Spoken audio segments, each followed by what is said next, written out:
Assalamualaikum warahmatullahi wabarakatuh. Selamat sore semuanya. Kami dari kelompok 2 genap beserta Diklat PKA Angkatan 2 Kota Banjarbaru kali ini akan membahas analisis kasus kinerja organisasi terhadap fenomena atau permasalahan stunting di Kota Banjarbaru dengan topik optimalisasi kolaborasi lintas perangkat daerah dalam menurunkan stunting di Kota Banjarbaru.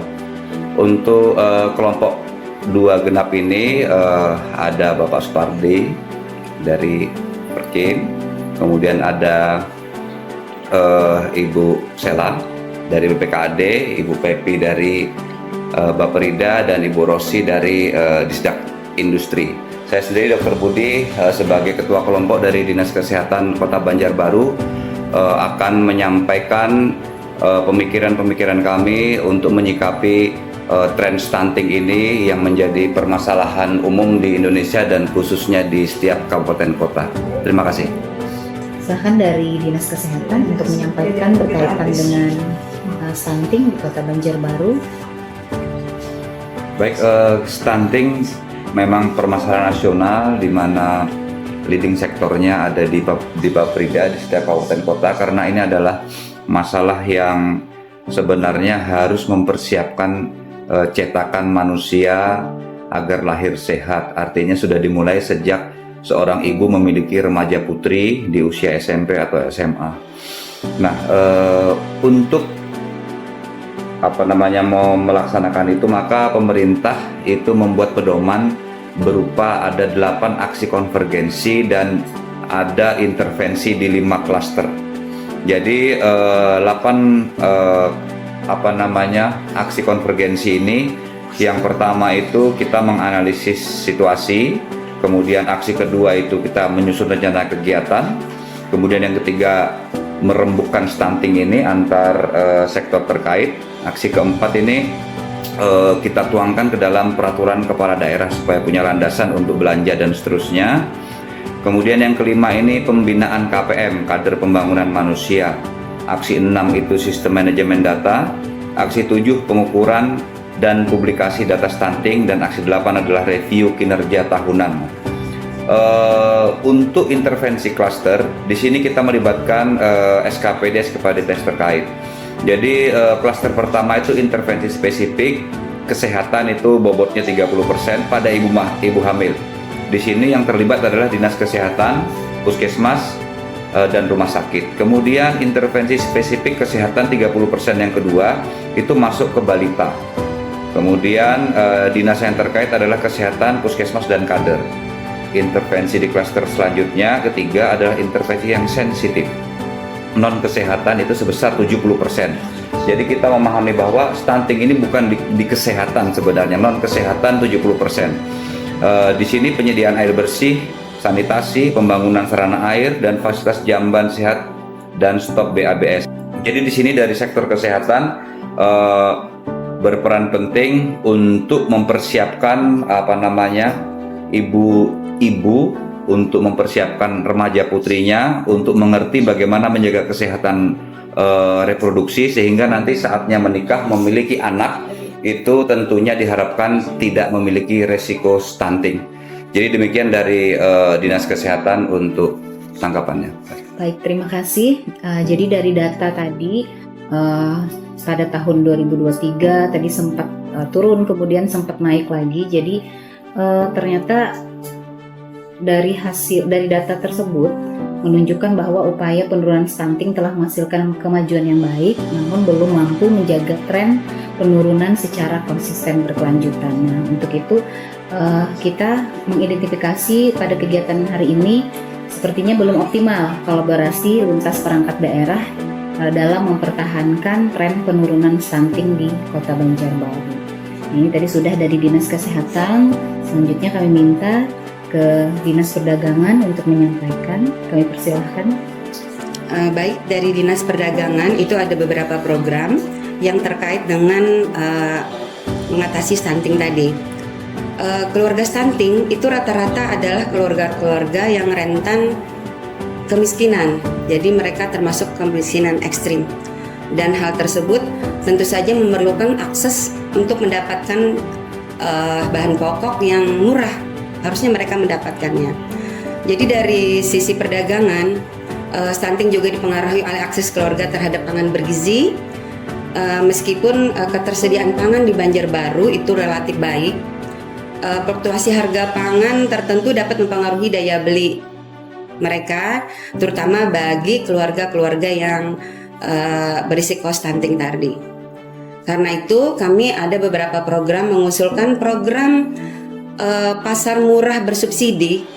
Itu saya kira sangat relevan sekali untuk mengatasi stunting. Karena bagaimana kita untuk penyediaan bahan pokok yang murah bagi mereka keluarga-keluarga, terutama keluarga-keluarga yang anak-anaknya stunting dan juga para ibu hamil perlu mendapatkan bahan pokok murah untuk mencukupi gizi mereka. Mungkin itu dari perdagangan, kami kembalikan ke moderator. Terima kasih. Kemudian stunting tentu ini berkaitan erat dengan aspek permukiman serta sanitasi. Dari Perkin, Bapak Supardi, kami persilahkan. Terima kasih. Jadi hubungan antara RTLH dengan penurunan stunting itu sangatlah erat. Selama ini stunting sering dikaitkan dengan masalah kurang gizi atau pangan. Padahal intervensi non kesehatan, intervensi sensitif non kesehatan, intervensi yaitu seperti perbaikan sanitasi, rumah layak huni itu berkontribusi seperti yang disampaikan oleh Pak Dokter tadi mencapai 70%. Bagaimana rumah tidak layak huni memicu stunting? Nah, itu artinya rumah yang tidak layak huni biasanya memicu ciri-ciri lantainya berupa masih lantai tanah, dinding rapuh, ventilasi buruk, serta tidak memiliki akses air bersih dan jamban sehat. Kondisi ini menciptakan lingkungan yang kurang sehat. Terus dampak positif rehab rumah tidak layak huni terhadap penurunan stunting. Ketika sebuah rumah direhabilitasi menjadi rumah layak huni, terjadi perubahan signifikan pada kesehatan anak. Pertama yaitu penyediaan akses air bersih dan sanitasi atau jamban sehat. Ini adalah kunci utama. Dengan adanya toilet yang higienis dan air bersih, risiko anak terkena diare berkurang gratis.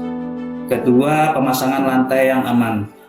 Mengganti lantai tanah dengan semen atau keramik mencegah anak untuk berkontak langsung dengan cacing dan parasit yang ada di dalam tanah. Dan terusnya, pencahayaan dan ventilasi yang baik. Sirkulasi udara yang lancar menurunkan risiko penyakit infeksi saluran pernapasan akut atau ISPA pada balita yang juga sering menjadi pemicu stunting.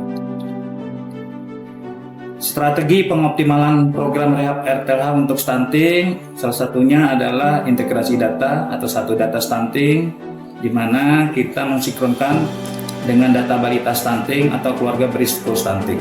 Kedua, konsep rumah sehat. Jadi konsep rumah sehat itu bukan masalah pokoknya aja. Di sini kita rumahnya harus mencukupi luasan bangunan yang ideal. Artinya jumlah luas bangunan dengan jumlah penghuni harus ideal. Kesehatan yaitu ventilasi dan pencahayaan dan ketersediaan air minum. Mungkin itu yang bisa kami sampaikan. Terima kasih. Terima kasih.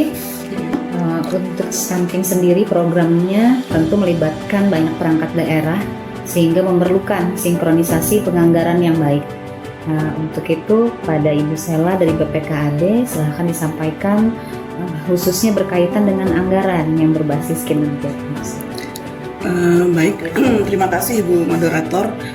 Tentunya kami dari pihak BPKAD sangat-sangat mendukung program kegiatan intervensi untuk penurunan angka stunting ini. Kita tahu bahwa penurunan angka stunting ini adalah program prioritas nasional, jadi memang dari pemerintah pusat sendiri sangat memprioritaskan penganggaran untuk stunting ini sendiri.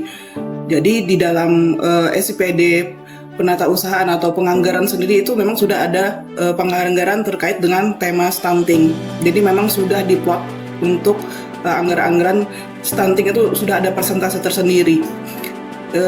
Komitmen pemerintah Kota Banjarbaru yang berusaha menurunkan angka stunting dan juga kemiskinan ekstrim yang saling berkaitan sebenarnya itu bulan lalu juga telah mendapatkan apresiasi yang sangat tinggi dari pemerintah pusat, khususnya dari Kemendagri, sehingga alhamdulillah di bulan lalu kita mendapatkan bantuan dari pemerintah itu sebesar 3 miliar karena komitmen kita yang kuat untuk menurunkan angka stunting. Nah, peluang emas ini tentunya harus kita tangkap dengan secara maksimal, di mana bantuan itu tidak secara cuma-cuma, harus kita buat proposal yang memang benar-benar bagus, benar-benar program kegiatannya benar-benar bisa meyakinkan pemerintah pusat bahwa itu efektif untuk menurunkan angka stunting. Mungkin itu kolaborasi kita memang harus diperkuat, dan bagaimana sinergi program kegiatan itu memang efektif untuk menurunkan angka stunting. Mungkin itu Bu Moderator. Terima kasih. Hari ini sudah kita bahas, yaitu berkaitan dengan stunting, yaitu yang pertama tadi kita sudah membahas identifikasi kasus permasalahan yang terjadi, kemudian ada identifikasi faktor-faktor penyebabnya, kemudian ada selanjutnya kita akan memberikan mungkin ada tambahan lagi berkaitan dengan alternatif strategi peningkatan kinerja. Tadi sudah ada beberapa juga ditawarkan. Baik, untuk strategi penanganannya sendiri barangkali boleh dari Dinas Kesehatan saran dan masukannya, strategi untuk kita bersama-sama menurunkan angka stunting di Kota Banjarbaru. Kami persilakan. Baik, untuk permasalahan stunting ini yang menjadi isu nasional, intinya dari kolaborasi lintas sektor adalah kita bagaimana mempersiapkan cetakan generasi kita itu dengan baik.